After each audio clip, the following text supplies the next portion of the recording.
এজিদের সামনে নিয়ে যখন একটা তস্তর মধ্যে বা একটা থালার মধ্যে হুসেন রাদিয়াল্লাহু তাআলা আনহুর সর মুবারক রাখা হইল, তখন এজিদ সামনে আইয়া হাসে এবং হাসি হাসি তার হাতের ছড়ি দিয়ে এই দাঁত মুবারকের মধ্যে একটা একটা করে দাঁত মুবারক ভাঙতে থাকে।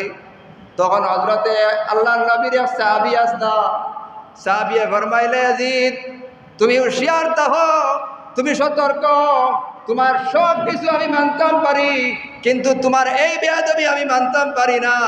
আমার দু চোখে দেখছি দু জাহানের বাদশাহ রাহমাতুল্লিল আলামিন সাল্লাল্লাহু আলাইহি সাল্লামে হযরতে হুসাইন রাদিয়াল্লাহু তাআলা আনহুর এই দুই দাঁতের মধ্যে চুমা খাইতে আমি দেখছি। আজকে যে মুহররম মাস, যে মাসটি আল্লাহ তাআলার কাছে পবিত্র মাস এবং বৎসরের মধ্যে প্রথম মাস, অন্যান্য খুতবার দিন জুমাবারকে এই দিনের আমরা অনেক আলোচনা শুনেছি। আমরা আজকে একটু আলোচনা করব সংক্ষেপে, যদি আল্লাহ তাআলা আমাদেরকে তৌফিক দান করেন। এই দিন মুহররম মাসের অত্যন্ত তাৎপর্য, অত্যন্ত ফজিলত, যেটা আমরা শুনেছি যে আল্লাহ তাআলা মুহররম মাসের আশুরার যে তারিখ 10 তারিখ, যেটা ওটারে আমরা আগে পাইছি যে 10 তারিখ আল্লাহ দুনিয়া সৃষ্টি করছেন। পৃথিবীর উল্লেখযোগ্য সমস্ত ঘটনা হল মুহররমের মাসের 10 তারিখ আশুরার দিন ঘটছে। হযরতে আদম আলাইহিস সালাম থেকে লইয়া নবী মুহাম্মদুর রাসূলুল্লাহ সাল্লাল্লাহু আলাইহি ওয়াসাল্লাম পর্যন্ত যত আম্বিয়ায়ে কেরাম পৃথিবীতে আল্লাহ তাআলা দুনিয়াত পাঠাইছেন, এই সমস্ত নবী হলর মধ্যে অনেক নবী হলর উল্লেখযোগ্য ঘটনা আশুরার দিন ঘটছে, এটা আমরা শুনছি। কিন্তু উম্মতে মুহাম্মদী সাল্লাল্লাহু আলাইহি ওয়াসাল্লামের কাছে এই দিনটা উল্লেখযোগ্য হয়ে গেছে গিয়া যে এই দিন ঘটনাক্রমে কারবালার ঘটনাটা অনুষ্ঠিত হয়। উম্মতে মুহাম্মদীর কাছে এই দিনটা অত্যন্ত গুরুত্বপূর্ণ এবং তাৎপর্যপূর্ণ।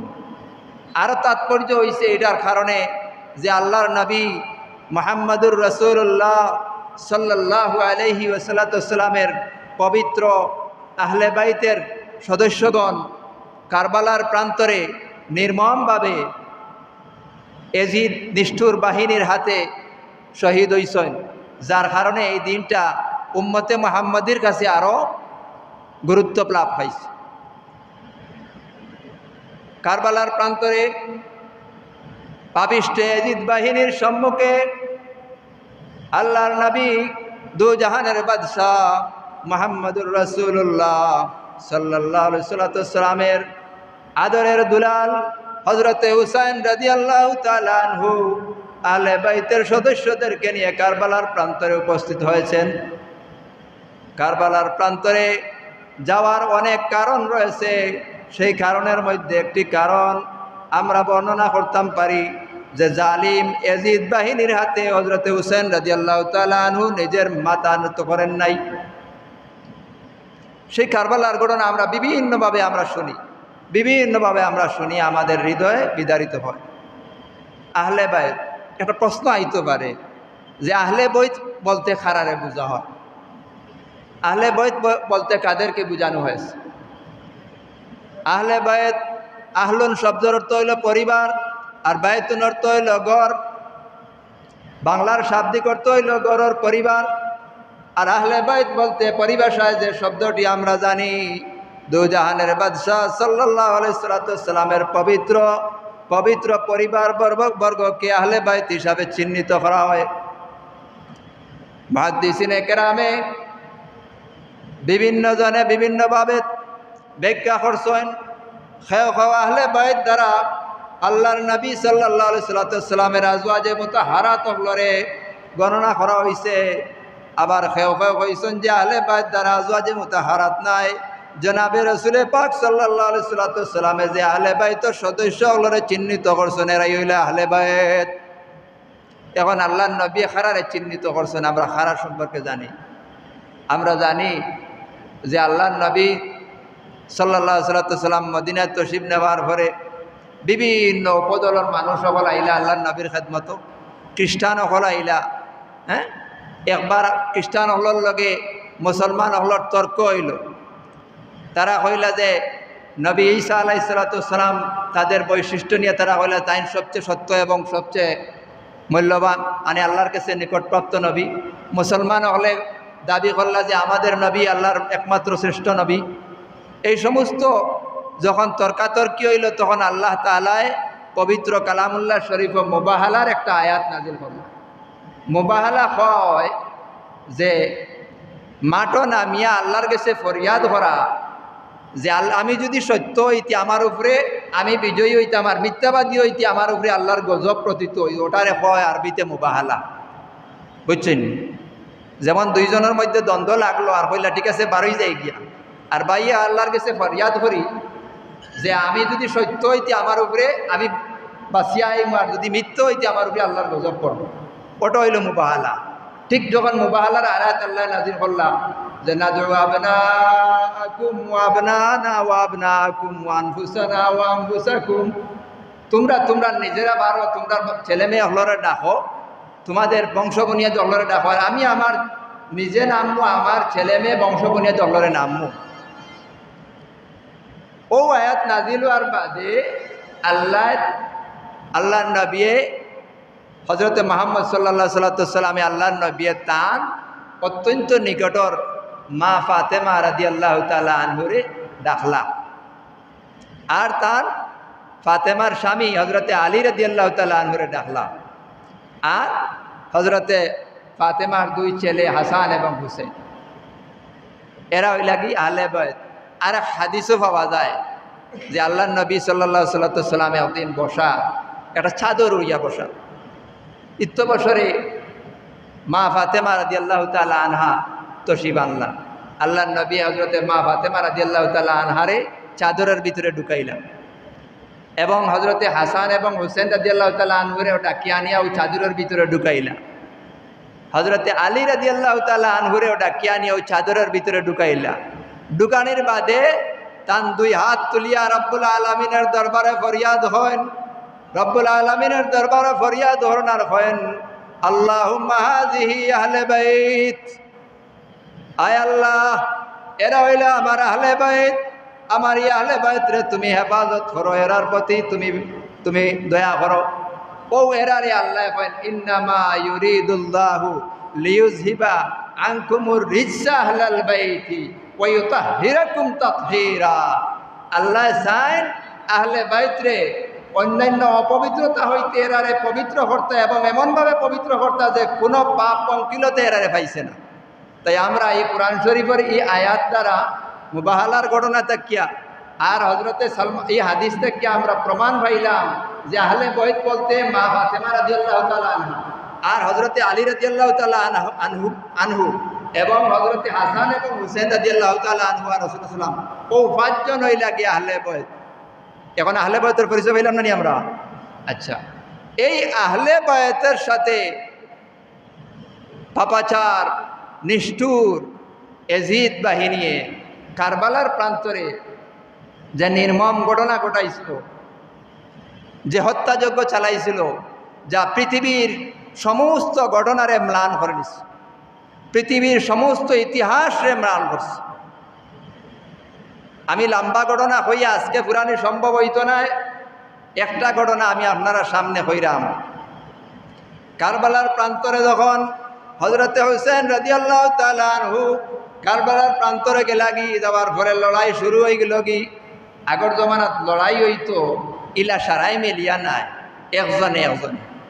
একজন যাইতা এন লগে লড়াই হইতো কয়জন, এন হক গাজী হইলে আর একজনের লহেরা আইতা, যতক্ষণ পর্যন্ত এন কুলাইতা পারেন শহীদ না হইব অতক্ষণ পর্যন্ত এন চালাইবা, এন শেষ হওয়ার পরে আর তে হজরতে আহলে বাইতের সব একে 72 জনের মাঝ থাকিয়া সারা শহীদ হওয়ার পরে আহলে বাইতের 16 জনের মাঝ থাকিয়া সব শহীদ রইলা হজরতে হুসেন রাদিয়াল্লাহু তাআলা আনহু।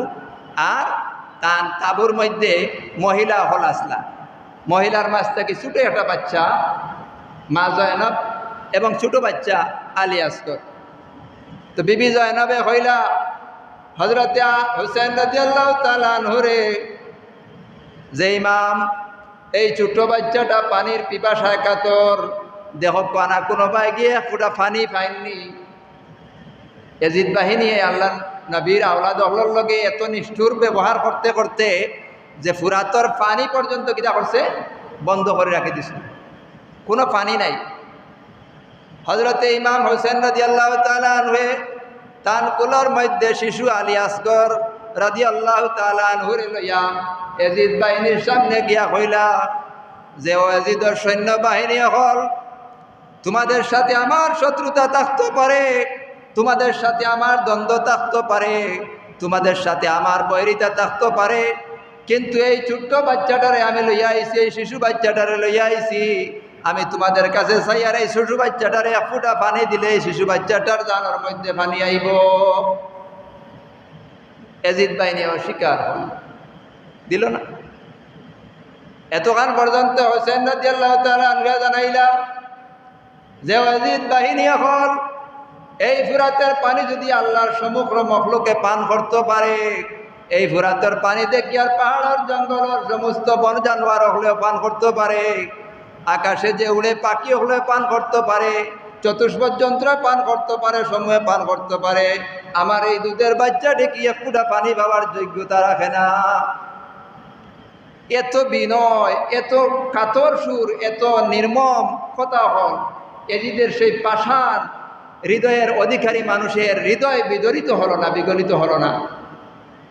তারা উল্টা কি হলো, উল্টা তারা তীর ছুড়ল।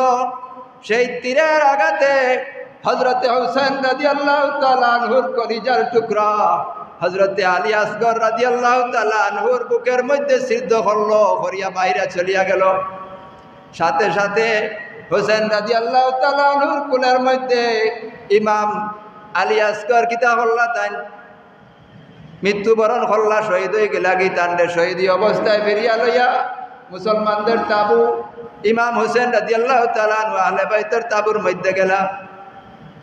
আহলে বাইতের তাবুর মধ্যে গিয়া মা জয়নব রে কইন, ওগো মা জয়নব, তুমি শিশু আমার কুলে দিয়েছিলাই এবং আশা করছিলাই যে এই বাচ্চাটারে ফুটা পানি, দুনিয়ার পানি পান করাইয়া আনতাম, আমি পৃথিবীর কোনো পানি পান করাইতাম পারি না, ব্যর্থতা হয়ে গেছে গিয়ে আমার, কিন্তু আমি তোমার এই আশ্বাস দিতাম পারি, ও নেওকুলের শিশুরে, যে শিশুরে আমি হাউজে কাউসারের পানি পান করাইয়া আনছি, বেহেশতি সুরা পান করাইয়া আইছি, যে পানির তৃষ্ণা মিটে গেছে কি কিয়ামতের আগ পর্যন্ত আলী আসগরে আর পানি পান করবার লাগি চাইতা নাই।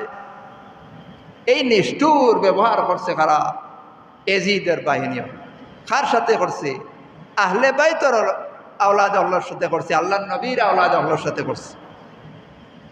এখন এত নিষ্ঠুর ঘটনা হল, হোসেন রাদিয়াল্লাহু তাআলা আনহু পরে গেলা শহীদ হয়ে গেলা। কি শহীদ হওয়ার পরে যখন হোসেন রাদিয়াল্লাহু তাআলা আনহু শহীদ হয়ে গেলা, কি শহীদ হওয়ার পরে তান সর মুবারকের সাথে, তান লাশের সাথে কি দুর্ব্যবহার করলো।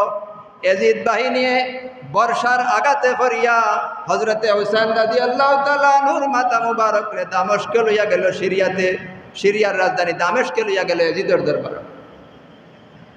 এজিদের দরবার নেওয়ার পরে এজিদের সামনে নিয়ে যখন একটা তস্তর মধ্যে বা একটা থালার মধ্যে হোসেন রাদিয়াল্লাহু তাআলা আনহুর সর মুবারক রাখা হইল, তখন এজিদ সামনে আইয়া হাসে এবং হাসি হাসি তার হাতের ছড়ি দিয়ে এই দাঁত মুবারকের মধ্যে একটা একটা করে দাঁত মুবারক ভাঙতে থাকে। তখন হজরতে আল্লাহর নবীর এক সাহাবী আসতা, সাহাবিয়ে ফরমাইলে, এজিদ তুমি হুঁশিয়ার থাকো, তুমি সতর্ক, তোমার সব কিছু আমি মানতাম পারি, কিন্তু তোমার এই বেয়াদবি আমি মানতাম পারি না। আমার দু চোখে দেখছি দু জাহানের বাদশাহ রাহমাতুল্লিল আলামিন সাল্লাল্লাহু আলাইহি সাল্লামে হযরতে হোসেন রাদিয়াল্লাহু তাআলা আনহুর এই দুই দাঁতের মধ্যে চুমা খাইতে আমি দেখছি, তুমি এই ব্যবহার করিও না। এজিদে কিতা হল, এই সাহাবীর ধরাইয়া নিয়ে আনতে কাতল করিল। এত সব নির্মম ব্যবহার, এত সব নির্মম আচরণ যখন হোসেন রাদিয়াল্লাহু তাআলা আনহুর এই পরিবারের সাথে যখন করার পরেও কিছু কিছু মানুষ আজকে যারা আমরা বিভিন্ন এই কারবালার এই ইতিহাসকে, কারবালার এই ঘটনারে অন্যদিকে ডাইভার্ট করবার লাগি বিভিন্ন প্রশ্ন তোলা হয়, বিভিন্ন প্রশ্ন তোলা হয়, প্রশ্ন হওয়া হয় যে এটা কোনো তুচ্ছ ঘটনা না, এটা কোনো সামান্য কোনো, এটা কোনো ব্যাপার না, এটা সামান্য ঘটনা, অথচ কত বড় ঘটনা। কিলা আল্লাহ নবী যখন দোয়া করলা যে ও আল্লাহ আহলে বয়ত পরিচয় দিয়া যখন দোয়া করলেন, আমি ঘটনা কইলাম না নি, দোয়া করলা যে এরার ওরা হইলা কি আমার আহলে বয়ত, এবং সাথে হইলা যে মান আহাব্বাহুম হাব্বানি ওয়াহামান আহাব্বানি ফাহাব্বা। ও আল্লাহ, যারা আমার আহলে বয়তরে বালা পাইব এরা ঘুরি ফিরি যেন এরা আমারেও যেন বালা পাইল, আর যারা আমারে বালা পাইল তারা আল্লাহরে বালা পাইল। আহলে বয়তের প্রতি মহাব্বত রাখা ইমান। হ্যাঁ, ও আহলে বয়তের প্রতি মহব্বত রাখা ইমান, আমরার ইমানরে ধ্বংস করবার লাগে। আমি কয়েকটা বিষয় সংক্ষেপে 2-3টা বিষয় প্রশ্ন আকারে প্রশ্নের উত্তর দিন, যেটা আমরার সমাজ প্রশ্ন হিসাবে আয়। যেমন মনে করলে অনেকে এটা করেন, একটা প্রশ্ন হইল কি যে এটা নিয়ে অত মাতামাতি করবার কাম নাই, ইয়াজিদ হইলা গিয়ে তো মুআবিয়া রাদিয়াল্লাহু তাআলা আনহুর ছেলে, তাই না? মুআবিয়া রাদিয়াল্লাহু তাআলা আনহু একজন সাহাবী আসতা, আর হুসেন রাদিয়াল্লাহু তাআলা আনহু ও তো আলী রাদিয়াল্লাহু আনহুর ছেলে, তাই নয় একজন সাহাবী আসতা। এটা একটা দলিল, এটা একটা দামাচামা দেবার কথা। যারা জানে না যে কার সাথে কার তুলনা দেওয়া হয়, কার সাথে কার তুলনা দেওয়া হয়, ইয়াজিদ যে হুসাইন রাদিয়াল্লাহু তাআলা আনহুর সাথে তুলনা করে দেওয়ার কোনো কারণ নাই, কোনো সময় সমান হইতো নাই। কারণ ইয়াজিদ নিজে তাবি নাই, সাহাবী নাই, অথচ হুসেন রাদিয়াল্লাহু তাআলা আনহু নিজে সাহাবী। হুসেন রাদিয়াল্লাহু তাআলা আনহু তাই নিজে সাহাবী, আর ইয়াজিদ কিতা সাহাবী নাই, এখানেও তো সমান নাই। হুসেন রাদিয়াল্লাহু আনহু সাহাবী যে তার প্রমাণ কিতা বলে, তার প্রমাণ সমস্ত ৬৬টা কিতাব হাদিসের কিতাব আপনি বার করে দেখক। ইমাম বুখারী, ইমাম মুসলিম, ইমাম তিরমিজি, ইমাম সুনানে আবু দাউদ, সুনানে ইবনে মাজাহ, এই সমস্ত কিতাব সাহাবী হলর তালিকাত হযরতে হুসাইন রাদিয়াল্লাহু তাআলা আনহুর নাম রাখা হয়েছে, অথচ ইয়াজিদের নাম নাই। এই দিক দিয়ে আমরা বলতাম পারি যে হুসাইন রাদিয়াল্লাহু তাআলা আনহু কিতা নিজে সাহাবী, ইয়াজিদের সমকক্ষ কখনো নাই, বহুত বাড়িয়া। দ্বিতীয়ত যদি আমরা দেখি যে সাহাবী হিসাবে যদি আমরা সব সাহাবী আল্লাহ নবীর সাহাবী হিসাবে আমরা সম্মান করি, কিন্তু যদি ফজিলতের ব্যাপারটা, মর্যাদার ব্যাপারটা যদি আপনি আলোচনা করেন, তে চাইয়া দেখো হযরতে আলী রাদিয়াল্লাহু তাআলা আনহু লাগে ইসলামের ৪র্থ খলিফা এবং রাসূল করিম সাল্লাল্লাহু আলাইহি ওয়াসাল্লামের আপন চাচাতো ভাই হযরতে আবু তালিবর ছেলে। আমরা যদি দেখি ইতিহাস পর্যালোচনা করি, মুআবিয়া রাদিয়াল্লাহু তাআলা আনহুর ফজিলত যদি দেখি, তে মুআবিয়া রাদিয়াল্লাহু তাআলা আনহুর ইসলাম গ্রহণ আমরা দেখি ফতেহ মক্কার পরে তাই ইসলাম গ্রহণ করছেন। আর যদি হযরতে আলী রাদিয়াল্লাহু তাআলা আনহুর ইসলাম গ্রহণের ইতিহাস দেখিতে, হযরতে আলী রাদিয়াল্লাহু তাআলা আনহু যখন বালক আসতা, আল্লাহর নবী যখন ইসলাম লইয়া আইছেন, তখনও তাই কিতা করছেন, ইসলাম গ্রহণ করছেন। হযরতে আলী রাদিয়াল্লাহু তাআলা আনহু সম্পর্কে আল্লাহর নবী বহুত হাদিস সকল কইছেন, জানা মদিনাতুল ইলমি ওয়া আলিয়্যু বাবুহা, আমি হইলাম ইলমর সাগর শহর, আর যে শহর আমাই তৈলে কার দরজা লাগবো, আলীর দরজা লাগবে। হ্যাঁ, এই দিক দিয়া দেখা যায় যে ইসলামের প্রতিটা যুদ্ধ হযরতে আলী রাদিয়াল্লাহু তাআলা আনহু মুজাহিদর খাম প্রেরণ করছেন, কিন্তু মুআবিয়া রাদিয়াল্লাহু তাআলা আনহুর দিকে আমরা পাওয়া গেছে না। মুআবিয়া রাদিয়াল্লাহু তাআলা আনহুরে হুনাইনের যুদ্ধ রাসূল করিম সাল্লাল্লাহু আলাইহি ওয়াসাল্লামে তার পিতা হযরতে আবু সুফিয়ান রাদিয়াল্লাহু তাআলা আনহু এবং মুআবিয়া রাদিয়াল্লাহু তাআলা আনহুরে উট হল দিয়া মুআল্লাফাতুল কুলুব মানে তার মন জয় করবার লাগি তানরে ইসলাম আনছেন, কিন্তু হযরতে আলী রাদিয়াল্লাহু তাআলা আনহু ওই লাগি নিজে তাকি ফেদা হিসাবে রাসূল করিম সাল্লাল্লাহু আলাইহি ওয়াসাল্লামের সঙ্গে তাকিয়া ইসলামের ঝান্ডারে বুলন্দ করে দিছেন। যে ত্যাগ হযরতে আলী রাদিয়াল্লাহু তাআলা আনহুর আমরা দেখি হিজরতের দিন, এত বড় ঘটনা, হযরতে আলী রাদিয়াল্লাহু তাআলা আনহুরে আল্লাহর নবী ডাকিয়া নিয়া তান বিছানার মধ্যে রাখিয়া গেলা। যদি আলী রাদিয়াল্লাহু তাআলা আনহু সামান্যতম ভয়ের মানুষ হইতা, তার অন্তরের মধ্যে সামান্যতম কোনো ডর থাকতো, তার মধ্যে কোনো সামান্যতম যদি নিজের দিয়া কোনো ডর থাকতো, ইমানের কোনো কমতি থাকতো, তাহলে তো জানি হুনি আল্লাহর নবীর বিছানার মধ্যে তাই ঘুমাইলা না, অনেক তাই তো ঘুমাই গেছেন আল্লাহর নবীর চাদর বুড়িয়া। হ্যাঁ, তো এই দিক দিয়ে এই প্রশ্নর জবাব হইল কি যে কখনো যারাও করে যে তাইনো সাহাবীর বেটা আর এইনো সাহাবীর বেটা, এটা বাধ্য বলে না, সাহাবীর বেটা নাই, তাইন তাবি। এখন অনেকে কইবা তো বাচ্চা ঠিক আছে, তাইন তো তাবি সম্পর্কেও তো তাবি হল সম্পর্কেও তো আমরা সম্মান রাখা দরকার। বলে না, সাহাবী হইতে হইলে আমরা জানি আল্লাহ তাআলা আল্লাহ নবী সাহাবী হওয়ার লাগি ইসলামের শরীয়তে একটা সংজ্ঞা দিছে। সংজ্ঞা কিতা বলে যাই ইমানের সাথে রসুল করিম সাল্লাল্লাহু সাল্লামরে দুই চোখকে দেখছেন এবং ইমান আনছেন এবং ইমান থাকা অবস্থায় ইন্তেকাল করছেন, এর নাম হইল কি সাহাবি। আর তাবি হইতে হইল কি শর্ত আল্লাহ আর একটা বাড়াইছেন, কিতা বাড়াইছেন? কোরআন শরীফ আছে والسابقون السابقون الأولون من المهاجرين والأنصار والذين اتبعوهم بإحسان والذين اتبعوهم بإحسان। অর্থাৎ সাহাবী হইতে হইলে সাহাবী হলরে ইমান তো আনবা, কিন্তু সাহাবী হলরে এমনভাবে অনুসরণ করতে হইব, ইহসানের সাথে সাহাবী হলরে পুঙ্খানুপুঙ্খভাবে অনুসরণ করতে হইব, তো হইতে হইব কিতা তাই সাহাবী। এখন হকা চাইলে এজিদে সাহাবী হলের অনুসরণ করছেনি? হ্যাঁ, এজিদ তো সাহাবী হলতে অনুসরণ করছে না, হে বরং সাহাবী হলের উল্টা মারছে না নি। কত সাহাবী হল হারার ঘটনা 360 জন সাহাবীরে শহীদ করছে। হ্যাঁ, আরো কত যাইন উল্টা মাতিছেন, সবারে কিতা করছে? শহীদ করছে। সুতরাং হে তো কখনো সমান হইতে পারে না। তো আমরা আজকে এই সমস্ত সমাজও যে সমস্ত প্রশ্ন আয়, ইটা প্রশ্নরে আমরা কিছু জ্ঞান করিমে দিয়ে কিতা করতে হইব, এই প্রশ্নগুলোর উত্তর আমরা দিতে হইব এবং এ থেকে আমরা শিক্ষা নিতে হইব। শিক্ষা কিতা শুধু আলোচনা করলাম আর শেষ নি না, শিক্ষা হইল কি যে হজরতে হুসাইন রাদিয়াল্লাহু তাআলা আনহু কারবালার প্রান্তরে তাই তো যদি আজিদের হাতে সালেন্ডার করিল তো শেষ হয়ে যায় না নি, কিন্তু সালেন্ডার না করিয়া তাই কিতা করছেন, এটা প্রমাণ হয়ে গেছেন যে পৃথিবীর কিয়ামতের আগ পর্যন্ত যে কোনো সময় সত্যের বিপক্ষে যারা থাকবে তাদের হাতে কখনো হাত পাততে নাই। জালিমের হাত কাছে সত্য বিলিয়ে জালিমের সামনে মাথা নত করবাটি কিন্তু সত্যরে বেরিয়ে দিতে নাই। এটা দেখাইয়া গেছেন খাই হজরতে হুসাইন রাদিয়াল্লাহু তাআলা আনহু। এর লাগি আমরা মুসলমান যারা, আমাদেরকে আজকে এই ঘটনা থেকে শিক্ষা কিতা নিতে হইব? আমরা শিক্ষা নিতে হইব প্রথমে প্রেম ভালোবাসা আহলে বায়তের সাথে। আহলে বায়তের সাথে আমাদের ভালোবাসা নিতে হইব কিতা লাগি? যে আমাদের ইমান পরিপূর্ণ হইতো। কারণ আল্লাহ নবী সাল্লাল্লাহু আলাইহি সাল্লামের প্রতি ইমান হইল কি আমরা মহব্বত নানি, মহব্বত হইলে ইমান। এই ইমান পরিপূর্ণ হইতে হইলে আহলে বায়তের সাথে আমাদের সম্পর্ক রাখতে হইব এবং এদের সম্পর্ক স্থাপন করিয়া এরা তাকে আমরা শিক্ষা নিতাম যে এদের জীবনটা কিভাবে তারা ইসলামের রাস্তায় পরিচালনা করছেন, আমাদের জীবনটা আমরা এইভাবে পরিচালনা করতাম। আল্লাহ আমরা তৌফিক দিতা, আমরা এই সমস্ত ঘটনা থেকে আমরা শিক্ষা নিতাম, আমরা জীবনটা আমরা পরিচালনা করতাম, সমাজের অন্যায়ের বিরুদ্ধে আমরা রুখে দাঁড়াইতাম, আমরা ন্যায়ের পক্ষে থাকতাম। যখনও ন্যায় সামনে আসলো এবং অন্যায় সামনে আসলো, আমার পিতা হোক, আমার মাতা হোক, আমার ভাই ব্রাদার হোক, আমার যে কেউ হোক, কিন্তু ন্যায়ের পক্ষে আমাকে থাকতে হবে। এটা হইল হুসাইন রাদিয়াল্লাহু তাআলা আনহুর শিক্ষা। তাহলেই আমরা হুসাইনি প্রেমিক, হুসাইনি মুমিন হইতে হইব, হুসাইনি কাফেলার সাথে আমরা শরীক হইতে পারবো। আল্লাহ আমরা তৌফিক দান করতে। আমা আলাইনা ইল্লাল বালাগ।